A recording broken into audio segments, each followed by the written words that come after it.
Hello everyone. आज हम बात करेंगे थायराइड के बारे में, क्योंकि हर चौथा इंसान या दूसरा पेशेंट मुझसे ये पूछ रहा है कि डॉक्टर साहब थायराइड पूरी तरह से सही होता है या नहीं होता है। तो आज हम इसके बारे में डिटेल में बात करेंगे। देखिए समझिए, थायराइड एक ग्लैंड है जो कि हमारे थ्रोट एरिया में होती है, यहाँ पर, जो कि एक बटरफ्लाई लाइक स्ट्रक्चर होती है, यानी कि तितली के नुमा स्ट्रक्चर। और वह स्ट्रक्चर बटरफ्लाई जो आपस में जुड़ी होते हैं, जिसे उसे स्थमस कहते हैं।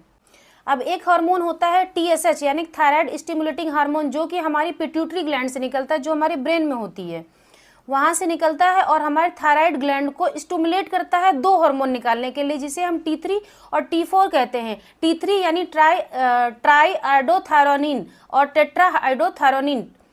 अब ये दोनों हार्मोन निकलते हैं और यदि यह कम निकले या ज़्यादा निकले, उससे हमें थायराइड की बीमारी हो जाती है। अब ये दोनों हार्मोन हमारी बॉडी में बहुत इंपॉर्टेंट रोल प्ले करते हैं, जैसे कि हमारे मेटाबॉलिज्म को सही रखने में, हेयर फॉल को कंट्रोल करने में, स्किन प्रॉब्लम्स के लिए, पीरियड्स को इरेगुलर हो रहा है उसके लिए रिस्पॉन्सिबल हैं, हार्ट रेट को सही रखने के लिए, और वेट गेन हो रहा है या वेट लॉस हो रहा है इसके लिए भी ये दोनों रिस्पॉन्सिबल होते हैं। अब समझिए, यदि थायराइड स्टिमुलेटिंग हार्मोन जो हमारी पिट्यूटरी ग्लैंड से निकला था, वह स्टिमुलेट तो कर रहा है हमारी थायराइड को, लेकिन वह T3 और T4 हार्मोन को नहीं निकाल रही है।